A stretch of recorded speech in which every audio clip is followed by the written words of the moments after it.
Hey guys, welcome back to my channel. Thank you so much for joining me. Today we're going to do something super special. If you've been following my Civil War series, and I know that you have because, you're good people, you've probably been waiting for this. This is the part that everybody wants to think about.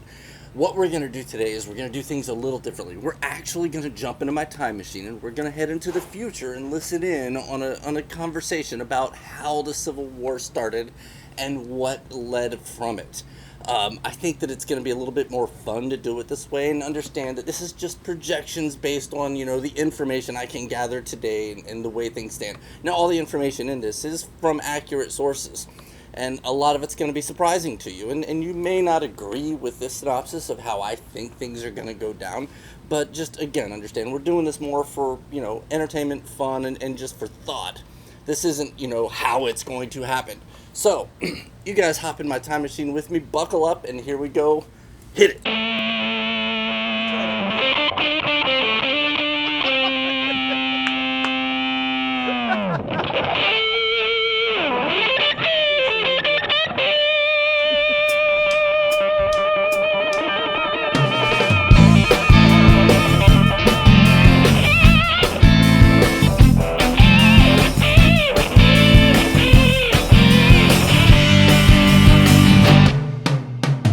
You heard a while, but that's just what people do. The theory is you always find somebody new.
Everybody saw it, but nobody knew. Went to Walmart.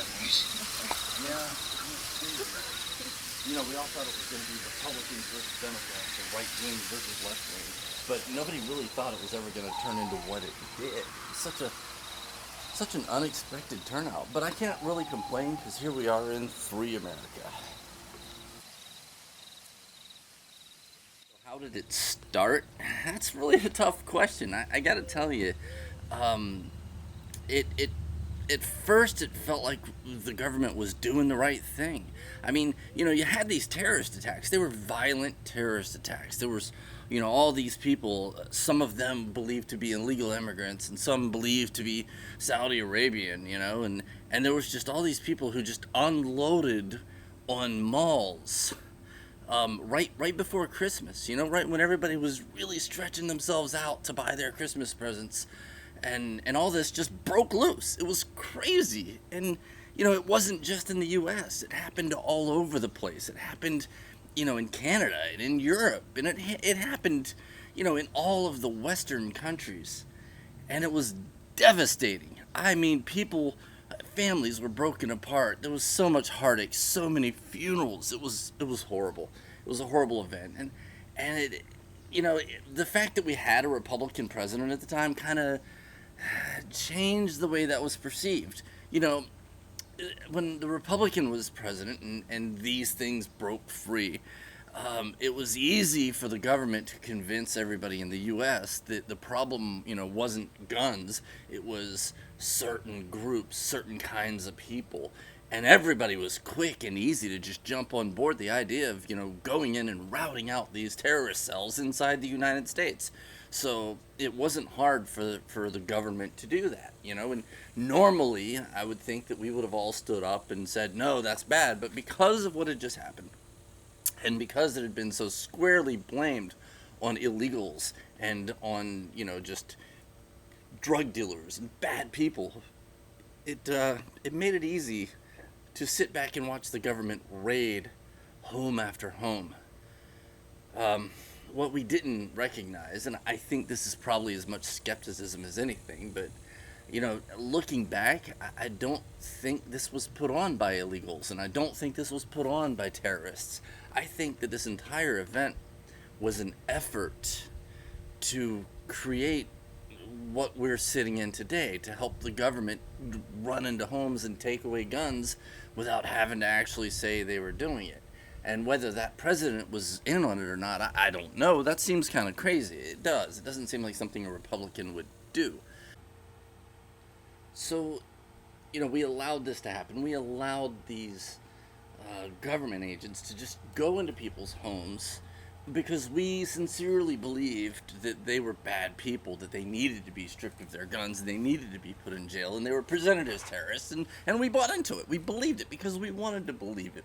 Nobody wanted to believe that this could ever happen under a Republican. You know what I mean? So, as it went on, as it pressed on, a lot of anxiety came down, and the Democrats won the following election.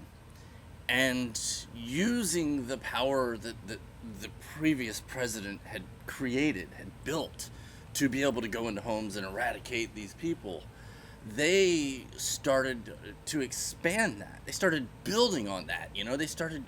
Anybody who was at all seditious became a target to the Democrats. And, anybody who had ever expressed conservative ideals had suddenly become a victim and become labeled as a terrorist, and everybody who sat back and thought it was okay. Of course, now, there were a lot of people who were starting to ask questions at this point, and, even those people started being pointed at by their neighbors as terrorists. They were the people that if you're doubting our government right now, then you're a traitor. Those were the kinds of things people were saying.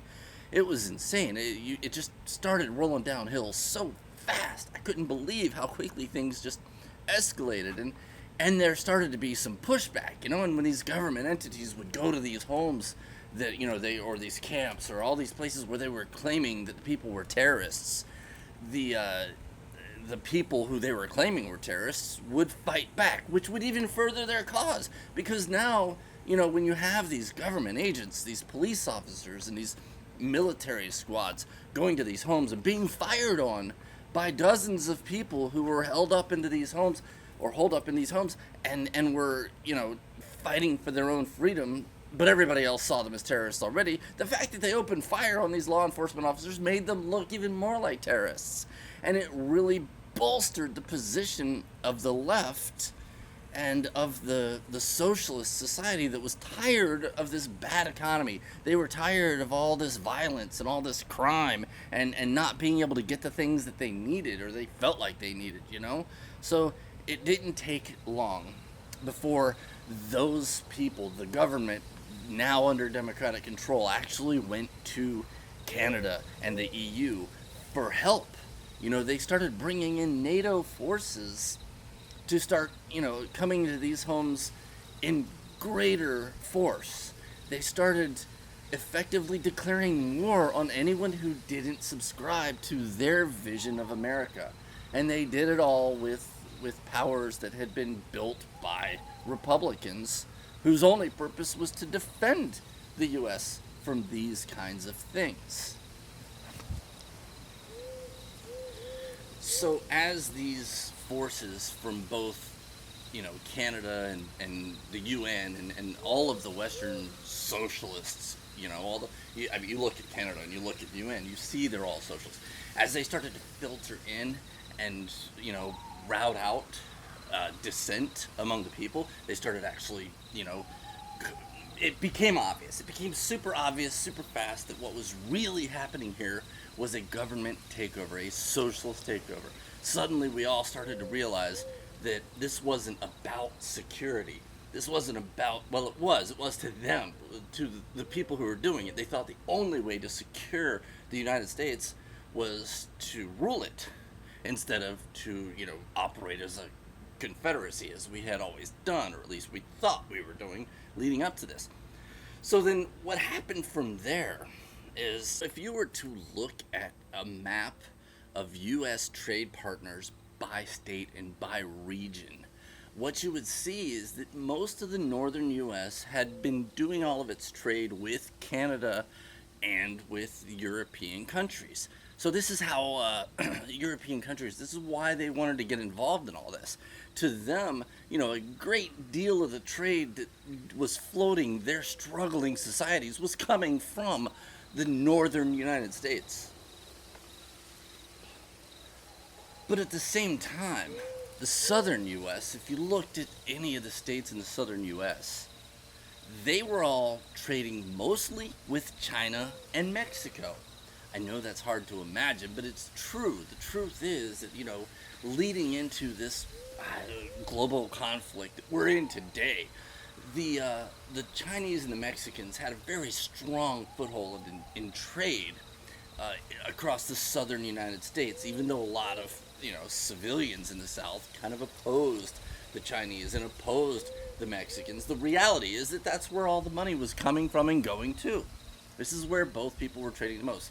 So it started to hurt China and Mexico when the EU and Canada started filtering in from the northern borders of the United States and started helping out with, their trade partners. China and Mexico started feeling the pinch.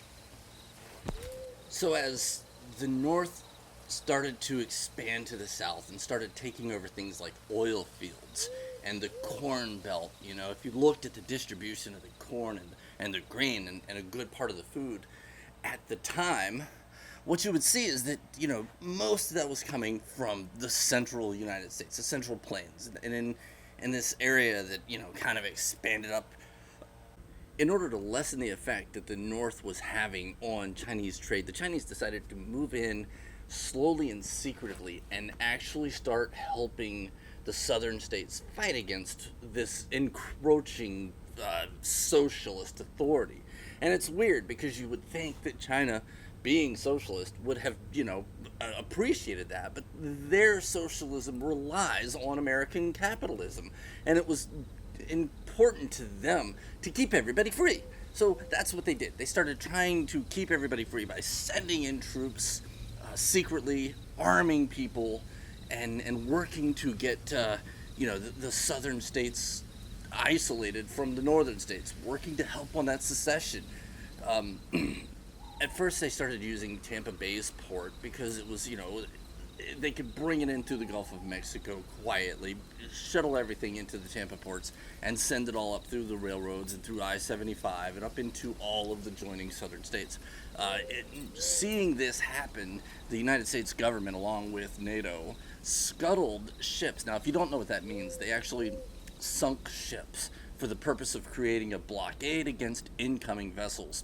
And they did this right underneath the Skyway Bridge, right at the channel that goes into Tampa Bay, so that there could be no more serious trade, and they couldn't sneak anything else in.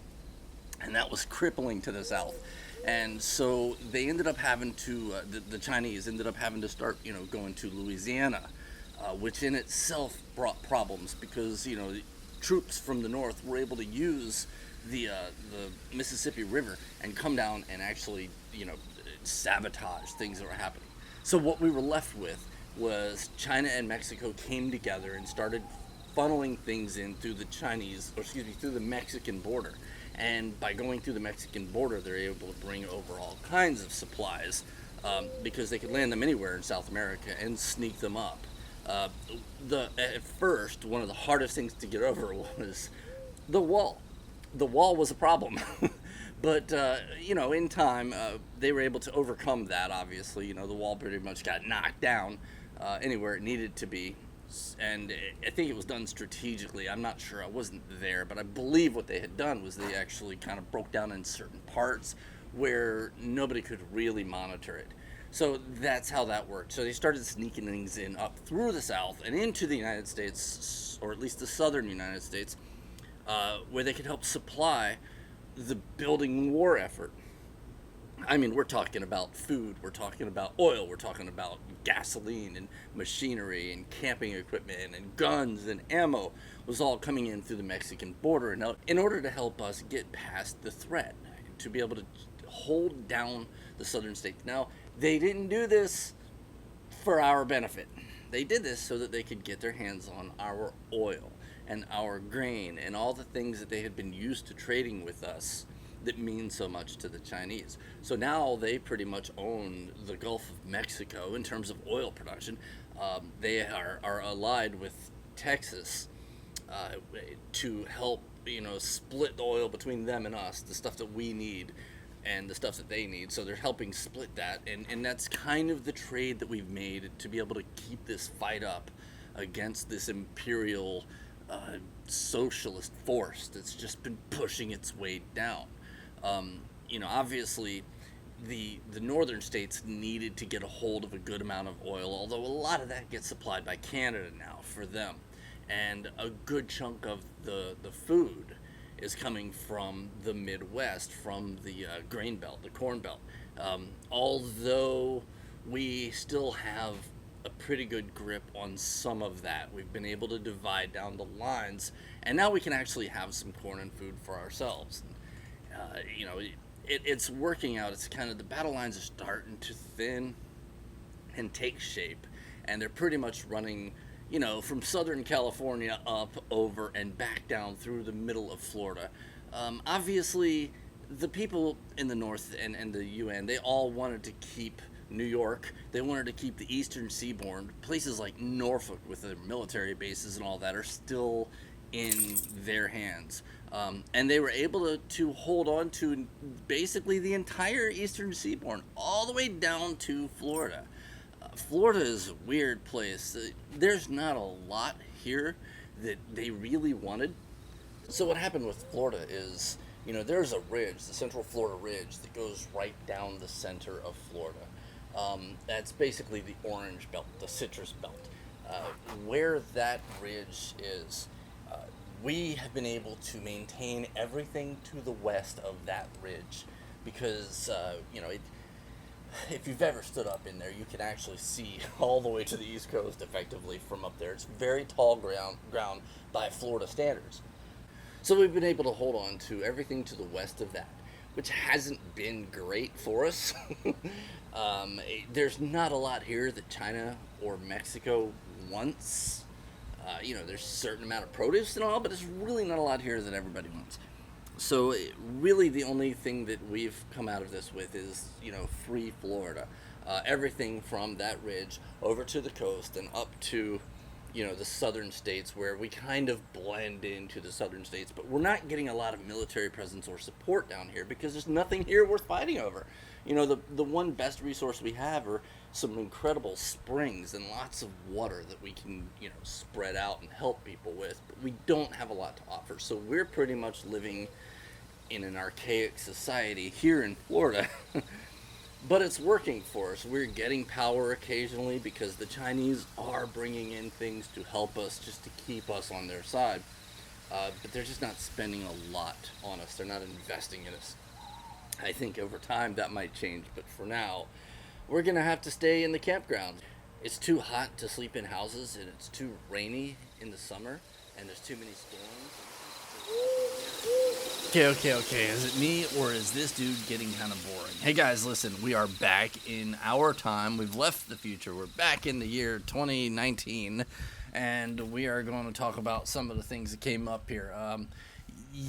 So you have to understand that when I came up with all this, I was looking at maps and graphs and charts of everything from, trade by state according to the BLS, and, where National Guard is heaviest, where the most National Guard troops are. I think that's going to have a big effect on how all this turns out. I'm looking at the Corn Belt. I'm looking at oil production.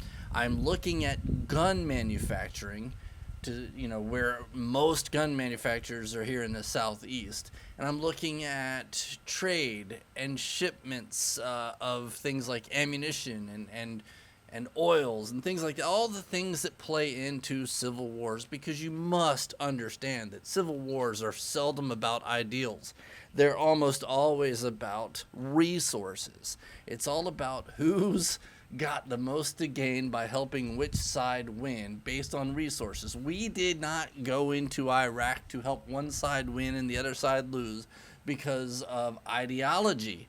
We went because of resources, and you could say that for every war. Now, I'm not saying that it was a war for oil, but I'm saying that we get involved and we fight to the point where we fight for the purpose of gaining access to resources.